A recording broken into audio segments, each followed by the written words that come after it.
The galactic survey vessel Harmony of Stars drifted through the void between solar systems, its sleek hull gleaming under the distant light of a binary star system. Captain Zelith, 9 of the Kethmar Federation, stood on the bridge, her 4 arms gracefully manipulating holographic displays while her compound eyes tracked multiple data streams simultaneously. As one of the most experienced xenobiologists in the galaxy, she had cataloged hundreds of species across dozens of worlds, but today's mission was different. "Captain, we're receiving an automated distress beacon," announced Navigation Officer Vex, his crystalline form chiming softly as he spoke. The silicate people communicated through harmonic frequencies, and Vex's voice carried an undertone of concern. "The signal is unusual." Zelith 9's antennae twitched with curiosity. In her 30 cycles of service, she had responded to countless distress calls. Most were routine equipment failures or minor navigation errors. "Define unusual, Officer Vex." The beacon identifies the vessel as designation New Terra Transport 7, but the energy signature doesn't match any known Federation designs. More concerning, preliminary scans suggest the ship is drifting in a region of space that should be uninhabitable for any known species. The bridge fell silent, except for the gentle hum of life support systems. Tactical Officer Marine, a towering insectoid from the warrior caste of Zephyria, clicked her mandibles nervously. "Captain, perhaps we should request reinforcements. Unknown vessels in deep space often carry complications." Zelith 9 considered this. The Federation had established strict protocols for first contact situations, especially after the disastrous encounter with the Void Hunters 3 decades prior. However, a ship in distress took precedence over caution. "Negative, Officer Marine. We're bound by galactic law to render assistance. Besides, what's the worst that could happen? It's probably just another species with outdated technology." Chief Science Officer Dr. Quintel, a diminutive being with pale blue skin and oversized cranium, looked up from his sensor array. "Captain, I'm reading massive structural damage to the unknown vessel. Hull breaches across multiple sections, critical systems offline, and this is strange. The ship appears to be constructed from materials I don't recognize. The density readings are off the scale." "Off the scale how?"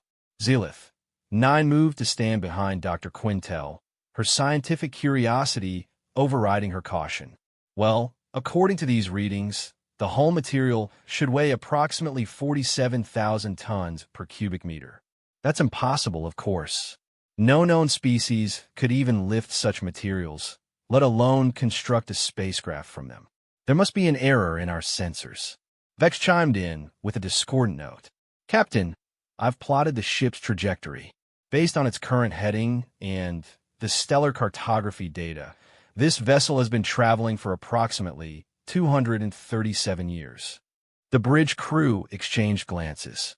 Even with the most advanced Federation technology, journeys of that duration were considered suicide missions. No species in known space had the life support capabilities or psychological resilience for such extended voyages. "Perhaps it's an automated probe," suggested Dr. Quintel, though the size is all wrong. The vessel measures nearly 2 kilometers in length and appears to have been designed for habitation. Zelith 9 felt a familiar thrill run through her nervous system. First contact with a new species was every xenobiologist's dream, but this situation presented more questions than answers. Navigation, set course for the unknown vessel. Maximum safe speed. "Dr. Quintel, I want full spectrum analysis of their technology. Marine, raise shields and prepare defensive systems, but keep weapons powered down. We don't want to appear threatening." As the Harmony of Stars adjusted course, the mystery ship grew larger on their view screen. What they saw defied explanation. The vessel was a patchwork of different materials and construction techniques. Sections of the hull appeared to be welded or somehow fused together using methods that violated several fundamental principles of engineering. Most disturbing of all, the ship showed clear evidence of having been built in stages, as if the original design had been continuously modified and expanded over time. Captain, Dr. Quintel's voice carried a note of bewilderment. I'm detecting atmosphere within several sections of the ship. Oxygen-nitrogen mix, approximately 21% oxygen. There are also heat signatures that suggest, Captain, I believe there may be life aboard that vessel. Marine's mandibles clicked rapidly, a sign of extreme agitation among her people. Life? Captain, no known species could survive aboard a vessel that damaged. Look at those hull breaches. The entire forward section is open to space. Maybe they're in stasis, suggested Vex. Some species use hibernation technology for long voyages. Zealith 9 studied the tactical display. The ship's weapon signatures were unlike anything in Federation databases. Instead of the elegant energy-based systems preferred by most civilized species, the mystery vessel appeared to be armed with primitive kinetic projectile weapons and what looked like explosive devices. Dr. Quintel, are you certain about those life signs? Positive, Captain. In fact, I'm reading multiple individuals. At least 40, possibly more. They appear to be concentrated in the central sections of the vessel, away from the major hull breaches. This makes no sense, Marine muttered. The radiation levels alone should have killed any biological life forms days ago. As they drew closer, more details became visible. The ship's hull was scarred with what appeared to be burn marks, impact craters, and strange metallic patches that seemed to have been welded in place by someone with more determination and skill. Most shocking of all, several sections of the ship appeared to be constructed from debris of other vessels, as if the occupants had been cannibalizing wrecks they encountered along their journey. Captain, I'm receiving a transmission. Announced Communications Officer THYSS, an ethereal being whose form seemed to shift between solid and gaseous states. It's an audio signal, primitive but clear. They're speaking. Put on speakers. The bridge filled with the sound of an alien language, harsh and guttural compared to the melodious tones preferred by most Federation species. The voice was deep, with an underlying quality that suggested the speaker was under considerable stress. Anyone out there been drifting for 3 weeks since the reactor scrammed? Oxygen holding steady, but food stores are getting low. If you're receiving this, we're the transport ship New Terra 7 out of Earth. Please respond. The bridge crew stood in stunned silence. Dr. Quintel was the first to speak. Captain, according to galactic records, there is no inhabited planet called Earth in any known system. Zealith 9's mind raced. An unknown species, traveling in a ship that should be impossible from a planet that didn't exist in any Federation database. Either this was an elaborate hoax, or they had just encountered representatives of a completely uncharted civilization. THYSS opened a communication channel. Standard Federation greeting protocols. Channel open, Captain. Zealith 9 straightened, drawing on decades of diplomatic training. Unknown vessel, New Terra 7. This is Captain Zealith 9 of the Galactic Federation vessel Harmony of Stars.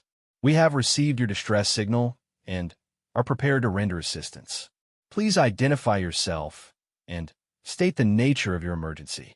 The response came quickly, and the relief in the alien voice was unmistakable. Holy, thank the stars, we've got contact. This is Captain Marcus Chun of the Earth Colonial Transport New Terra 7. We've had a cascade failure in our primary reactor. Life support is running on backup power, and we've got 43 colonists aboard. We're en route to establish a new settlement in the Kepler 442 system. Dr. Quintel pulled up star charts on his display. Captain, the Kepler 442 system is classified as a Class-15 Deathworld. Extreme radiation, hostile atmospheric conditions, seismic instability. No Federation species would consider it even remotely habitable. Marine's mandibles clicked in what could only be described as nervous laughter. They're traveling to a death world, in a ship held together with what appears to be salvaged materials and determination. Captain, what manner of species are we dealing with? Before Zealith 9 could respond, the alien captain's voice crackled through the speakers again. Federation vessel, we're grateful for the contact, but we should warn you, our ship isn't exactly up to standard. We've been jury-rigging systems for the better part of 6 months. Fair warning, we might not look like much, but we're not pirates or anything hostile. Just colonists trying to make a new life. Jury-rigging. THYSS's gaseous form shimmered with confusion. Captain, that term doesn't translate properly. Near as I can determine, it means improvised repair using inappropriate materials. The pieces began falling into place in Zealith 9's mind. A species that could survive aboard a damaged vessel for months using improvised repairs, heading to a world that would kill any known life form, traveling distances that should be impossible without Federation technology. Either these humans were the most resourceful species in the galaxy, or they were completely insane. Dr. Quintel, what do your sensors tell us about the occupants of that vessel? The science officer consulted his displays, his large eyes widening with each piece of data. Captain, this is unprecedented. The life forms aboard that vessel are registering stress levels that should have induced total system shock weeks ago. Their heart rates, neural activity, and metabolic functions all indicate they're operating under conditions that would incapacitate or kill any Federation species. And yet they're not only conscious, but actively maintaining their vessel and communicating with us, Zealith 9 observed. Fascinating. There's something else, Captain, Dr. Quintel continued. I'm reading unusual electromagnetic signatures from their brains. These beings appear to produce significantly more bioelectric activity than any species in our databases. It's as if their nervous systems are operating at what we would consider dangerously elevated levels. Marine shifted uncomfortably. Captain, perhaps these beings evolve on a world with extreme conditions. It would explain their apparent resilience. Unknown vessel, new, Terra 7. Zealith 9 spoke into the communicator. We're prepared to assist with your repairs. However, our sensors indicate your ship may not be structurally sound.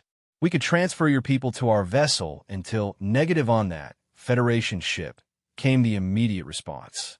Appreciate the offer, but we don't abandon ship unless there's no other choice. We can fix her.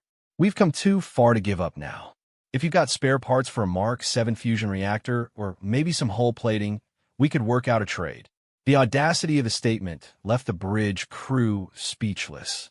These beings wanted to continue their journey to a Deathworld in a ship that was barely holding together, and they were asking for spare parts as if this were a routine maintenance stop. Dr. Quintel looked up from his console, his expression a mixture of admiration and disbelief. Captain, I've completed my analysis of their ship's construction. This vessel has been rebuilt at least 17 times during its journey. They've replaced critical components with materials that shouldn't work, rerouted systems in ways that violate basic engineering principles, and somehow maintained life support for months using what I can only describe as creative problem-solving. In other words, Vex chimed with a note of amazement, they've been performing miracles. Zealith 9 realized she was witnessing something unprecedented in galactic history. These humans weren't just survivors. They were a species that had apparently evolved to thrive in conditions that would destroy any other known life form. The implications were staggering. Dr. Quintel, I want you to prepare a full cultural and biological analysis. Marine, ready a repair team, but make sure they understand they're dealing with an unknown species. And THYSS, establish a secure communication link. I think we're about to make history. As the Harmony of Stars moved into position alongside the battered human vessel, Zealith 9 couldn't shake the feeling that this encounter would change everything the Federation thought it knew about life in the galaxy. These humans were heading to a world that would kill any other species, in a ship that shouldn't be capable of flight, with a confidence that bordered on insanity. And somehow, despite all logic and scientific understanding, Zealith 9 found herself believing they might actually succeed. The docking procedure between the Harmony of Stars and the human vessel New Terra 7 proved to be an education in adaptive engineering. Captain Zealith 9 watched through the observation deck as her crew struggled to establish a secure connection with the human ship's airlock. The problem wasn't mechanical incompetence on either side. It was that the humans had apparently rebuilt their docking system using components from at least 3 different technological paradigms. Engineering reports they've identified the connection protocol, announced Chief Engineer Brixtar, a methodical being whose species prided itself on precision manufacturing. However, Captain, the humans appear to have modified their airlock using what they call duct tape and prayer. I'm not certain what prayer is, but the duct tape appears to be some form of adhesive material that they've used to seal atmospheric leaks. Dr. Quintel looked up from his portable scanner, his expression one of scientific fascination mixed with horror. Captain, I've been monitoring their repair efforts for the past hour. They've just rerouted their primary life support through their waste recycling system because the main conduits were damaged. According to all known engineering principles, this should result in catastrophic contamination. But it's working? Zealith, 9 asked. Perfectly. Their atmospheric readings are actually improving. The first visual contact came when Captain Marcus Chun appeared on the view screen for their pre-boarding conference. The bridge crew of the Harmony of Stars fell silent as they got their first look at a human being. Chun was tall by Federation standards, with dark hair and intense brown eyes that seemed to take in everything at once. His face bore the marks of exhaustion and stress, but there was something else there, a determination that seemed almost luminous. Captain Zealith, 9, good to finally put a face to the voice, Chun said with what appeared to be a facial expression indicating pleasure.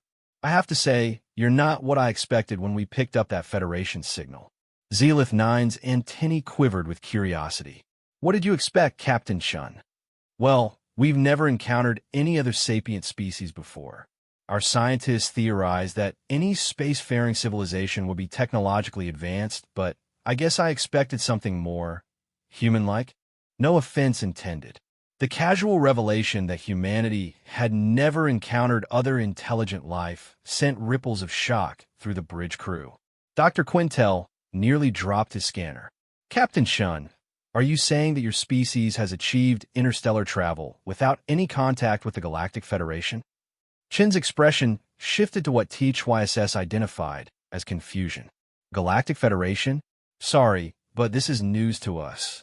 We've been exploring space for about 200 years now, and you're the first non-human intelligence we've encountered. Are you saying there are others? The magnitude of the situation began to dawn on Zealith 9. The Federation had been operating under the assumption that any species capable of interstellar travel would have been detected and contacted centuries ago. The idea that an entire civilization could develop independently was revolutionary and slightly terrifying. Captain Chun, perhaps it would be best if we conducted this conversation face to face. Would you be willing to come aboard our vessel? Chun smiled, an expression that caused Marine's mandibles to click nervously. Appreciate the invitation, but I think it might be better if you came over here. We've been working with damaged atmosphere processing for months. Our environmental systems are pretty robust. Plus, honestly, I'm not sure how my crew would react to being alone on the ship with aliens. No offense, but this is all pretty new to us. An hour later, Zealith 9 found herself stepping through the makeshift airlock into the human vessel, accompanied by Dr. Quintel and a minimal security detail. The first thing that struck her was the smell, not unpleasant but utterly alien.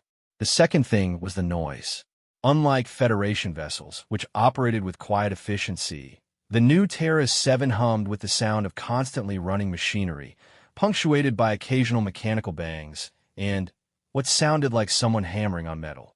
Captain Chun met them in what he called the main corridor, though it bore little resemblance to the carefully designed passageways of Federation ships.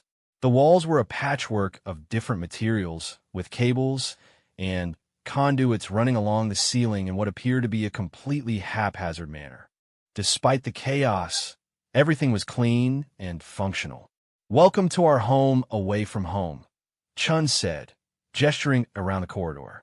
She's not much to look at, but she's kept us alive for 7 years now.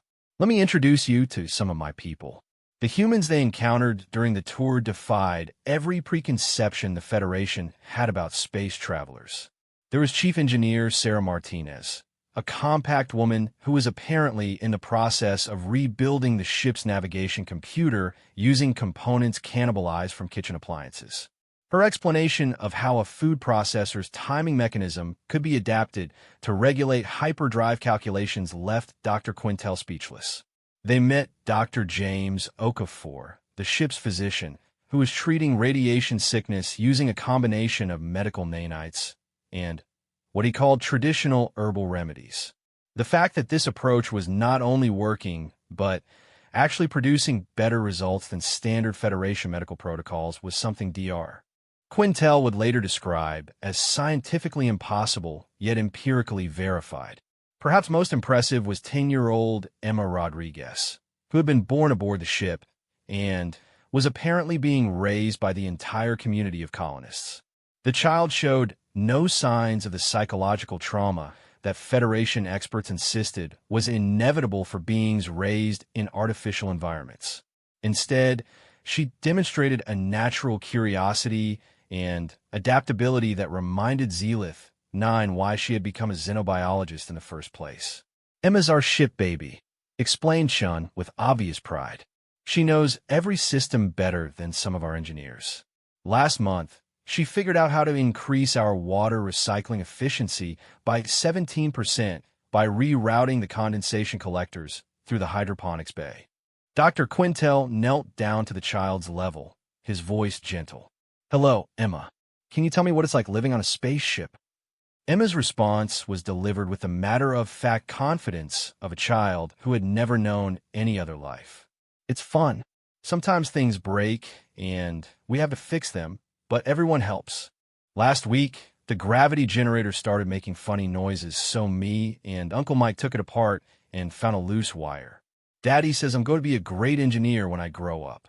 The casual reference to disassembling critical life support systems would have horrified any Federation safety inspector, but Zealith 9 was beginning to understand that human approaches to problem-solving were fundamentally different from anything in her experience.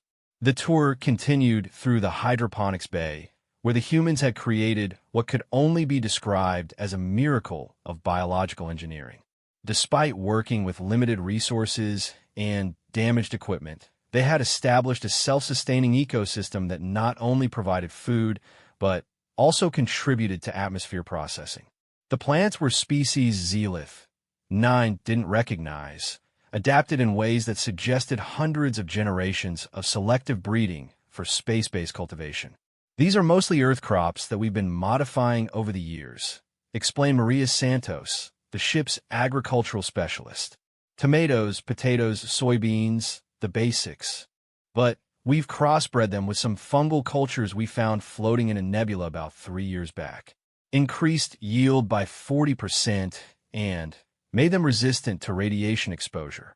The casual mention of crossbreeding earth plants with alien fungi and the successful results made Dr. Quintel's head spin. Such experiments would require decades of research and testing in Federation laboratories, yet these humans had apparently accomplished it in their spare time while traveling through space. Their final stop was the ship's command center, which proved to be the most remarkable space yet. The bridge was a cramped compartment filled with displays, controls, and interfaces that represented a fusion of at least 6 different technological approaches.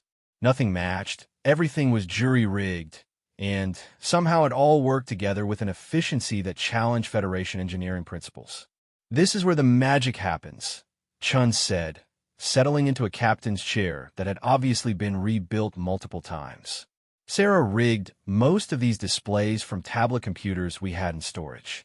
The navigation system is running on a processor we salvaged from cargo drone. And the main computer is actually 3 separate systems that talk to each other through a network that Tommy built using spare cable and sheer bloody-mindedness. Dr. Quintel examined the control systems with the fascination of a scientist confronting a completely new form of technology. "Captain Chun, how do you maintain system reliability with such diverse components?" Chun grinned. Same way we do everything else. We adapt. When something breaks, we fix it with whatever we have on hand. When that breaks, we fix it again.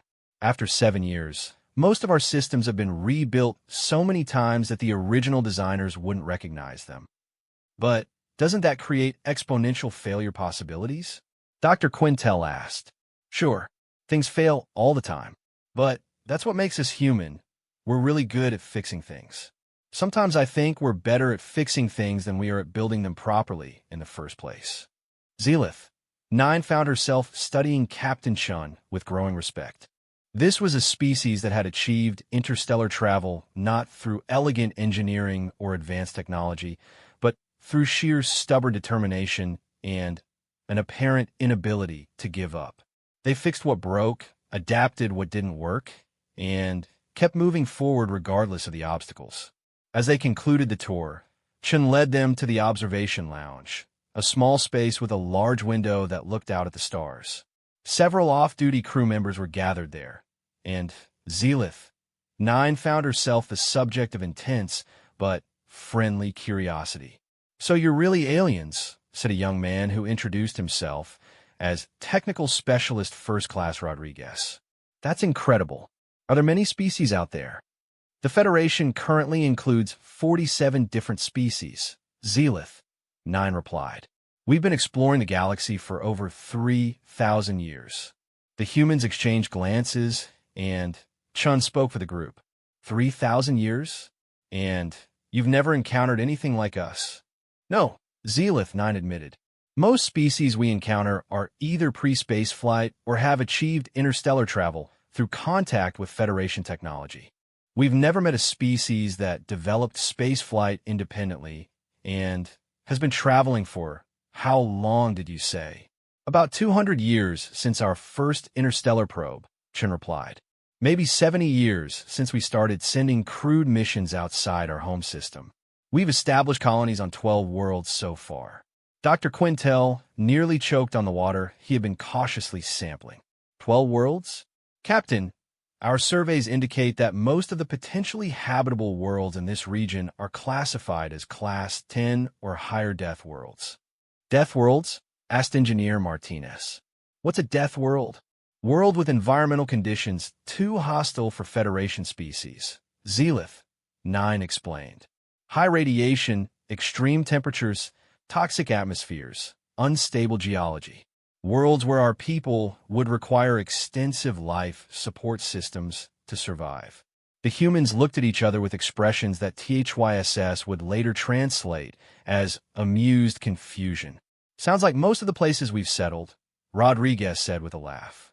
"Our new world, Kepler 442b, has an average surface temperature of -30 Celsius, an atmosphere that's 60% carbon dioxide, and radiation levels that would cook most Earth life in a few hours.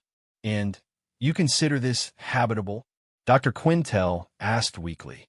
"Well, we'll need environmental suits for outside work, and we'll have to build domed cities with atmospheric processors," Chun explained. "But the gravity's only 20% higher than Earth normal, and there are mineral deposits that will let us build a sustainable industrial base. Give us 50 years, and we'll have it terraformed enough for shirt-sleeve environments in the populated areas." The casual confidence with which Chun discussed terraforming a death world left Zelith, 9 struggling to process the implications. These humans weren't just hardy. They were actively seeking out worlds that would kill any other known species and planning to make them comfortable. As the impromptu first contact session continued, Zelith, 9 began to realize that humanity represented something unprecedented in galactic history. They were a species that had evolved to not just survive in hostile conditions, but to actively seek them out and overcome them. The damaged ship around them wasn't evidence of their limitations. It was proof of their extraordinary capabilities. When an alarm sounded somewhere in the ship's depths, and half the crew immediately rushed off to deal with whatever crisis had arisen, Chun just shrugged apologetically. "Sorry about that. Probably just the water recycler acting up again. We'll have it fixed in a few hours." Watching the humans respond to yet another potentially catastrophic system failure with the same casual competence they had shown throughout the encounter, Zealith 9 understood that the galaxy was about to become a much more interesting place. The cultural exchange that followed over the next several days aboard the new Terra 7 proved to be equally enlightening and terrifying for the crew of the Harmony of Stars. Dr. Quintel had established what he called a mobile laboratory in one of the human ships and used storage bays, spending his time documenting everything from human physiology to their approach to problem solving. His findings challenged every assumption the Federation had made about the requirements for intelligent spacefaring life. "Captain, you need to see this," Dr. Quintel called Zealith 9 to his makeshift lab on the third day. "I've been conducting comparative analysis of human capabilities versus Federation species norms, and the results are, well, they're impossible." Zealith 9 entered the storage bay to find it transformed into a surprisingly sophisticated research center. Dr. Quintel had apparently been collaborating with the human engineer Martinez, and together they had created monitoring equipment that combined Federation sensors with human improvisation techniques. The results were crude by normal standards, but remarkably effective. "Show me," Zealith 9 said, settling into a chair that had obviously been constructed from spare parts specifically for her anatomy. "Well, let's start with the obvious," Dr. Quintel began, activating a holographic display. "Human bone density is approximately 3 times greater than the Federation average. Their muscle fiber efficiency is off the charts, and their nervous system operates at electrical frequencies that would cause seizures in most known species." The hologram displayed a three-dimensional representation of human anatomy alongside comparative data from Federation medical databases. The differences were stark. Where most galactic species had evolved efficient, elegant biological systems optimized for their homeworld conditions, humans appear to have evolved for conflict and survival. Their cardiovascular system is particularly interesting, Dr. Quintel continued. They have what they call adrenaline, a chemical their bodies produce during stress that dramatically increases physical performance. "Captain, I've witnessed Engineer Martinez lift a piece of equipment that should have required mechanical assistance after their fusion reactor started making what she called unhappy noises." Unhappy noises? Apparently, humans have developed the ability to diagnose complex mechanical problems through auditory cues alone. Engineer Martinez can identify 17 different types of fusion reactor malfunctions by sound. Dr. Okafor can diagnose medical conditions by observing minute changes in human facial expressions. It's as if their entire species has evolved to process environmental information at an unconscious level. Zealith 9 studied the data with growing amazement. "What about their psychological profiles?" "That's where it gets really interesting," Dr. Quintel said, switching to a new display. "Humans appear to have evolved multiple psychological mechanisms that would be considered pathological in other species. They actively seek out risk. They form emotional attachments to inanimate objects like their ship, and they display what can only be described as irrational optimism in the face of overwhelming odds." The display showed brain scans of humans during various activities. The neural activity patterns were unlike anything in Federation medical databases. While most species showed predictable responses to stress, humans seemed to thrive on it. Dr. Okafor allowed me to monitor his brain activity while he was treating a patient with severe radiation poisoning, Dr. Quintel explained. "According to our data, he should have been paralyzed by anxiety. Instead, his cognitive function actually improved under pressure. His diagnostic accuracy increased by 30%, and his manual dexterity became more precise. They're evolved for crisis management," Zealith 9 realized. "Exactly, and it extends to their social structures as well. Watch this." Dr. Quintel activated a recording of the human crew responding to what they had called a minor emergency, a cascade failure in their atmosphere processing system that would have required immediate evacuation on any Federation vessel. In the recording, the humans moved with practiced efficiency. Without apparent communication or command structure, they had organized themselves into teams, identified the problem, and implemented a solution using materials scavenged from 3 different ship systems. The entire process took less than 2 hours, and they had actually improved the atmospheric system's efficiency in the process. They're not just individually resilient, Dr. Quintel noted. They're collectively intelligent. Each human specializes in different areas, but they all have enough cross-training to support each other's work. When Chief Martinez was treating her radiation exposure, Dr. Okafor assisted with the engineering repairs. When the navigation system failed, little Emma provided mathematical calculations while her parents worked on the hardware. Zelith 9 watched the recording again, focusing on the casual way the humans had approached what should have been a life-threatening emergency. They're playing, she realized. They're actually enjoying the challenge. That's the most remarkable thing, Dr. Quintel agreed. Humans seem to derive satisfaction from overcoming obstacles. The more difficult the challenge, the more engaged they become. Captain Chun told me that the repair work on their ship has been the most rewarding experience of his career. A soft chime announced an incoming message from the human ship's communication system. Captain Chen's voice carried the now-familiar tone of barely controlled crisis, mixed with unshakable confidence. Captain Zelith 9, sorry to interrupt, but we've got a situation developing that you might find interesting. Long-range sensors are picking up what looks like a Federation distress signal about 6 light-years from our current position. We're planning to investigate. Would you like to join us? Zelith 9 and Dr. Quintel exchanged glances. Federation vessels were equipped with hyperdrive technology that would make the journey a matter of hours.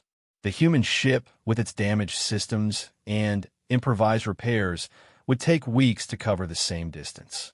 Captain Chun, our vessel could reach those coordinates much faster than yours. Perhaps we should appreciate the offer, Chen interrupted, but we're already en route. Our navigation computer indicates we can make the trip in about 12 days if we push the engines. Besides, if there are people in trouble out there, we're not going to sit around debating who's got the faster ship. Dr. Quintel activated his monitoring systems as the human ship began its acceleration toward the distress signal. The energy readings were astounding. Somehow, the humans had managed to increase their damaged fusion reactor's output by 40% through what Engineer Martinez called creative field adjustments. Captain, Dr. Quintel said quietly, they're running their reactor beyond any reasonable safety margin. If something goes wrong, something always goes wrong, came Captain Chen's voice over the comm system. That's why we bring tools and spare parts. Speaking of which, Captain Zelith 9, would you mind if we pick your science officer's brain about subspace field dynamics?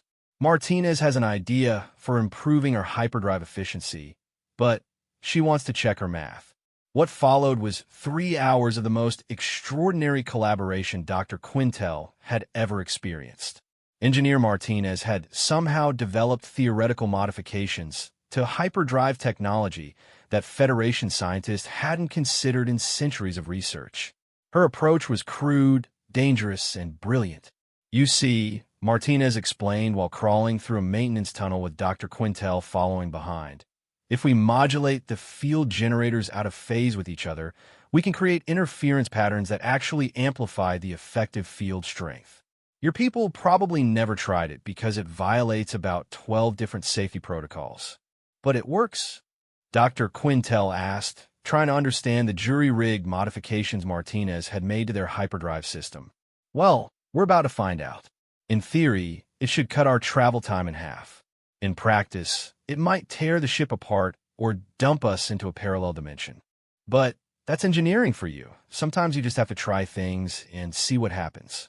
The casual acceptance of potentially catastrophic failure as a normal part of the experimental process left Dr. Quintel speechless. Federation engineering protocols required thousands of hours of computer modeling and safety testing before implementing any new technology. Humans apparently just built it and hoped for the best. When they activated the modified hyperdrive, the results exceeded even Martinez's optimistic projections. The new Terra 7's speed increased by 60%, and the field stability actually improved. Dr. Quintel's instruments registered no unusual stress on the ship's structure. "How did you know this would work?" he asked Martinez as they monitored the hyperdrive performance. Martinez grinned and tapped her temple. "Intuition. Spend enough time working with these systems, you develop a feel for what they can handle. Plus, worst-case scenario, we just drop out of hyperspace and try something else." Over the following days, as both ships traveled toward the mysterious distress signal, DR, Quintel found himself collaborating with the human crew on a dozen different projects. Each interaction revealed new aspects of human psychology and capabilities that challenge Federation understanding of intelligent life.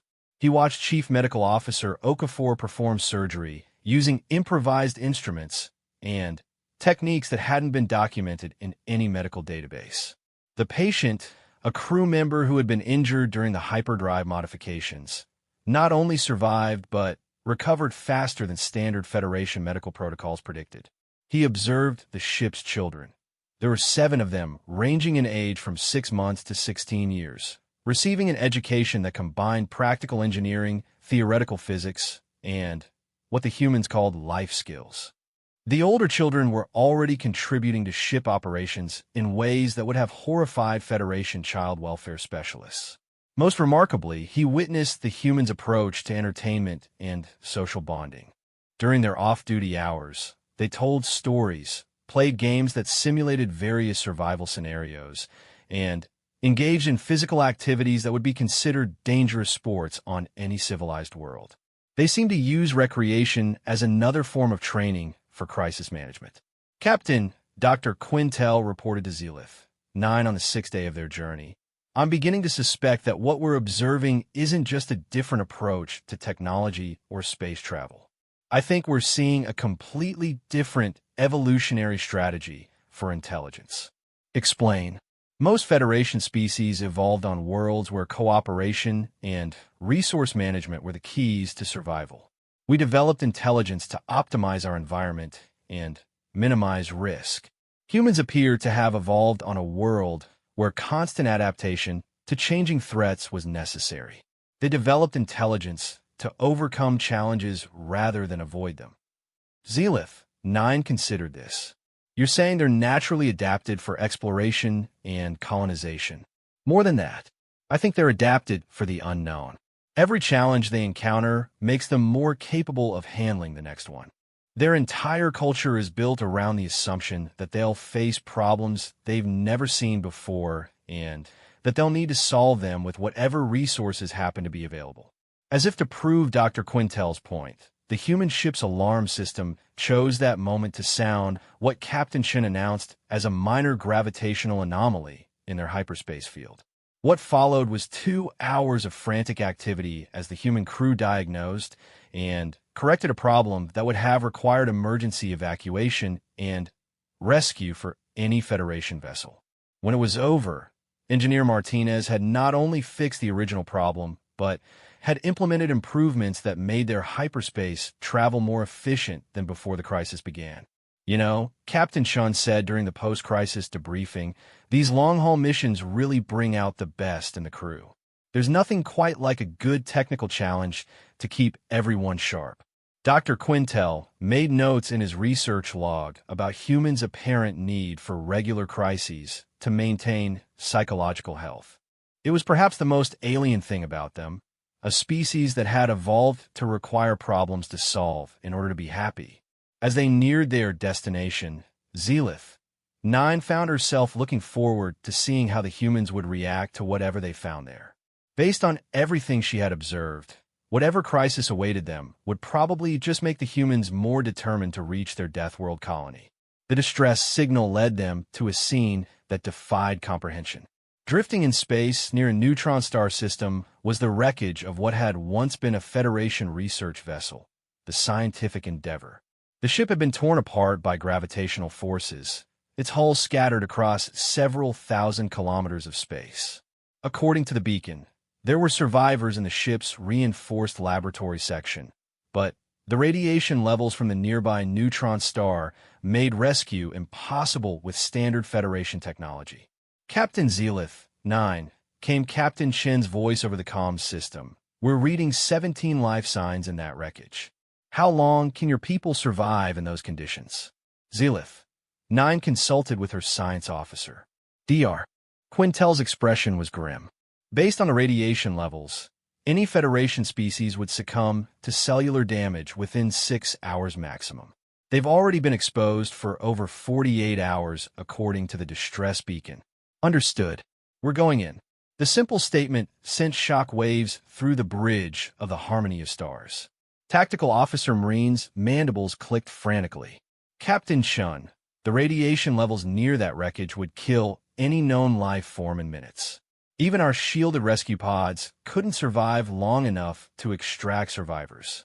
Maybe not, but we got some ideas about that.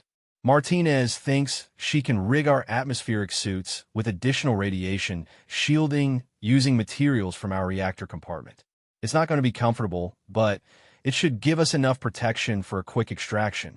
Dr. Quintel activated his sensors to monitor the human preparation efforts.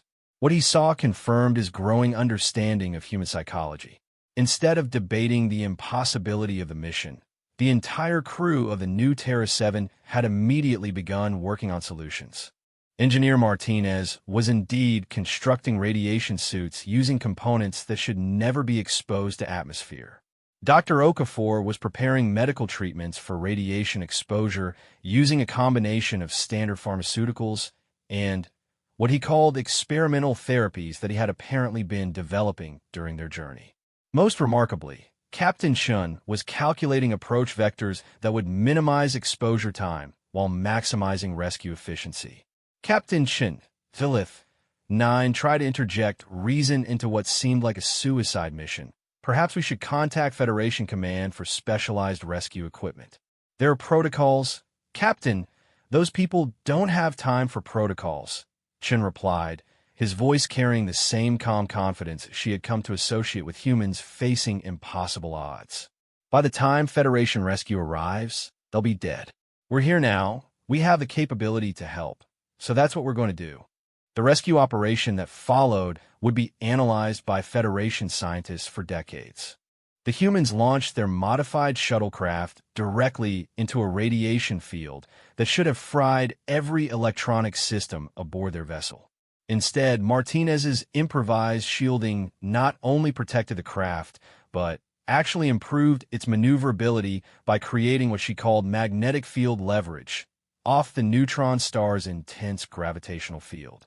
Dr. Quintel watched in amazement as the human pilot, a young woman named Lieutenant Parker, threaded the shuttlecraft through debris fields while maintaining constant communication with the trapped survivors. Her flying was aggressive, intuitive, and completely ignored standard safety protocols. It was also flawlessly effective. Survivors located, came Parker's voice over the comm. We've got 17 Kethmar Federation citizens, heavy radiation exposure, but they're alive. Beginning extraction now. What followed was the most dangerous rescue operation in recorded Federation history.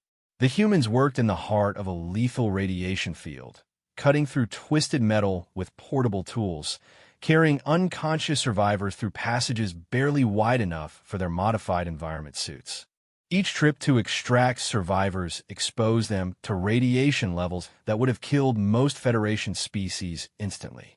Dr. Okafor to new Terra 7 came the voice of the human medical officer. I need emergency medical setup for 17 patients with advanced radiation poisoning. Martinez, can you rig life support for non-human physiology? Already on it.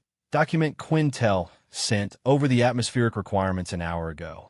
We should be ready to receive patients in 20 minutes. The casual efficiency with which the humans adapted their ship to accommodate Federation physiology was another revelation. Within hours, they had converted their cargo bay into a medical facility capable of treating species they had never encountered before, using equipment improvised from ship components and techniques developed on the spot. The first of the survivors to regain consciousness was Dr. Venthala, a renowned Kethmar physicist who had been studying neutron star radiation patterns. When she opened her eyes to see Dr. Okafor monitoring her vital signs, her reaction was one of confused amazement. I am alive? How is this possible? The radiation levels. You're aboard a human vessel, Dr. Okafor explained gently. We got you out of there. You're going to be fine, but you'll need to rest while the anti-radiation treatments work. Dr. Vinthala's 4 eyes focused on Dr. Okafor with growing wonder. Human? I do not understand. Humans are theoretical. There are no human ships in this region of space. Dr. Quintel, who had been assisting with the medical treatments, stepped into her field of view. Dr. Vinthala, I am Science Officer Quintel from the Federation Vessel Harmony of Stars. These humans rescued you from certain death. They flew directly into radiation fields that would kill any Federation species. This is impossible, Dr. Vinthala whispered. The radiation exposure alone should have killed us all, Captain Chun said, entering the improvised medical bay. But humans are apparently hard to kill. How are our patients doing, Doc? Better than they have any right to be, Dr. Okafor replied. The radiation treatments are working faster than predicted. I think it's because the Kethmar physiology processes the medical nanites more efficiently than human biology does. We might actually have stumbled onto improved radiation therapy techniques. Dr. Vinthala stared at Captain Chun with the expression of a scientist confronting data that challenged fundamental assumptions. Captain Chun, was it? Your species flew into a neutron star's radiation field to rescue strangers. Why? Chen's answer was simple and devastating in its implications. Because you needed help, and we were in a position to provide it. That's what people do. Over the following days, as the rescued scientists recovered aboard the human vessel, a remarkable cultural exchange began. Dr. Vinthala and her colleagues were among the Federation's most brilliant researchers, and they found themselves collaborating with a species that approached science with completely different assumptions. Your mathematical proofs are fascinating, Dr. Vinthala told Engineer Martinez during one of their technical discussions. But you seem to jump to conclusions without establishing proper theoretical foundations. Martinez grinned. That's because we test things instead of proving them. It's faster, and sometimes you discover stuff that the theory says shouldn't work. But what if you're wrong? Then we fix whatever breaks and try something else. That's how we learn to build hyperdrive engines that work better than the original designs, by breaking a lot of them and figuring out what went wrong. Dr. Quintel documented every interaction, building a picture of human scientific methodology that would revolutionize Federation research protocols. Humans didn't just tolerate failure. They used it as a learning tool. Their entire approach to knowledge was based on experimentation and adaptation rather than theoretical perfection. The most remarkable discovery came when Dr. Vinthala examined the new Terra 7's modified systems. These efficiency improvements, she said, studying Martinez's hyperdrive modifications, they're based on principles that Federation science abandoned centuries ago as too dangerous to implement. Dangerous how? Martinez asked. Unpredictable. Chaotic. The mathematical models suggested infinite variables and potential failure modes. Martinez nodded. Yeah, that sounds about right. But the thing is, chaos isn't necessarily bad. Sometimes the unpredictable solutions are the ones that work best. You just have to be ready to adapt when things don't go according to plan. As they neared the Kepler 442 system, Zelith 9 found herself trying to prepare a report for Federation Command that would somehow explain what she had witnessed. How do you document a species that has independently achieved interstellar travel, rescued Federation citizens from impossible circumstances, and casually violated dozens of fundamental scientific principles while somehow making everything work better than before? The answer came when they finally reached Kepler 442b, the Deathworld that the humans intended to colonize. Long-range sensors revealed a planet that was even more hostile than Federation databases indicated. The surface was racked by constant seismic activity. The atmosphere was a toxic mix of sulfur compounds and carbon dioxide, and radiation levels from solar flares would have sterilized any known form of life.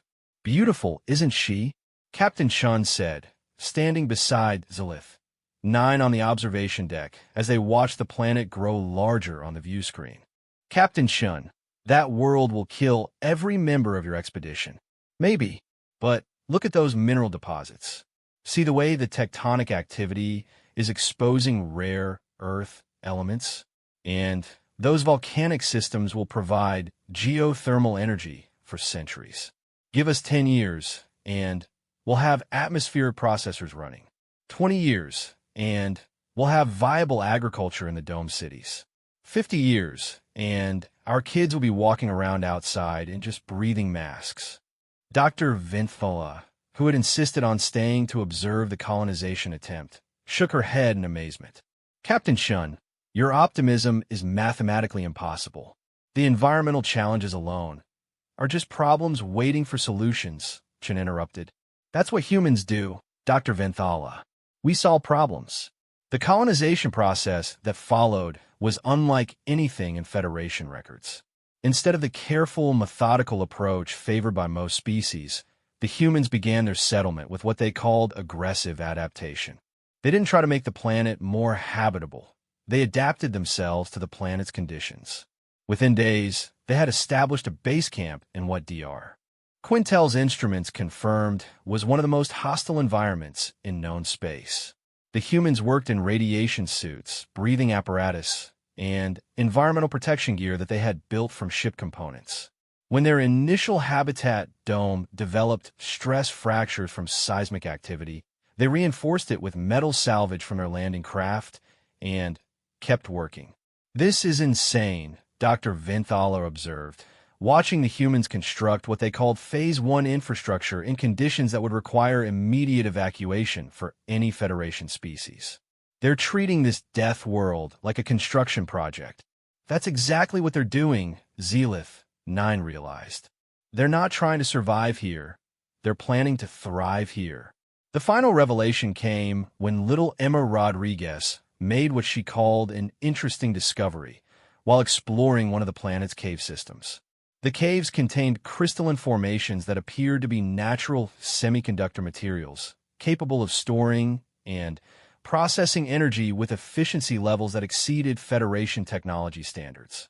"Uncle Martinez says we can use these crystals to make our computers work better," Emma explained to Dr. Quintel with the casual confidence of a child who had never encountered a problem that couldn't be solved. "And Daddy thinks we can grow them bigger in the lab. Won't that be cool?" Dr. Quintel looked at the crystal samples and realized that the humans had just made a discovery that would revolutionize galactic technology. They had found materials that could advance Federation science by decades, and they had found them on a world that no other species would have considered habitable. As the harmony of stars prepared to return to Federation space, Captain Chun made an unexpected request. "Captain Zilith 9, we'd like to establish regular contact with the Federation. We got a lot to learn from your people, and apparently, we might have a few things to teach as well." Zelith 9's report to Federation Command would eventually lead to the most significant revision of galactic exploration protocols in Federation history. The humans were invited to join the Federation as an independent member species, with the understanding that their unique capabilities would be invaluable for exploring regions of space that had been considered too dangerous for conventional colonization. Dr. Vinthala remained on Kepler 442b as the Federation's first ambassador to humanity, beginning a collaboration that would transform both civilizations. Her final report contained a single observation that would become the foundation for a new branch of xenobiological study. Humans do not adapt to their environment. They adapt their environment to themselves. In doing so, they have achieved something unprecedented in galactic history. They have made the impossible into the inevitable. The last image transmitted from the new Terra 7 showed Captain Chun and his crew gathered around their colony's first successful harvest of Earth plants grown in alien soil under an alien sun. They were smiling, planning their next expansion project, and looking forward to the challenges that tomorrow would bring. For the humans, the conquest of Kepler 442b wasn't the end of their journey. It was just another step in their endless mission to push the boundaries of what was possible. They had turned a Deathworld into a home, and in doing so, they had shown the galaxy that the only limits that mattered were the ones you accepted. In the end, the Federation learned that they had not discovered a new species capable of surviving on Deathworlds. They had discovered a species for whom every world was potentially habitable, and every challenge was just another opportunity to prove that the impossible was simply another word for hasn't been tried yet.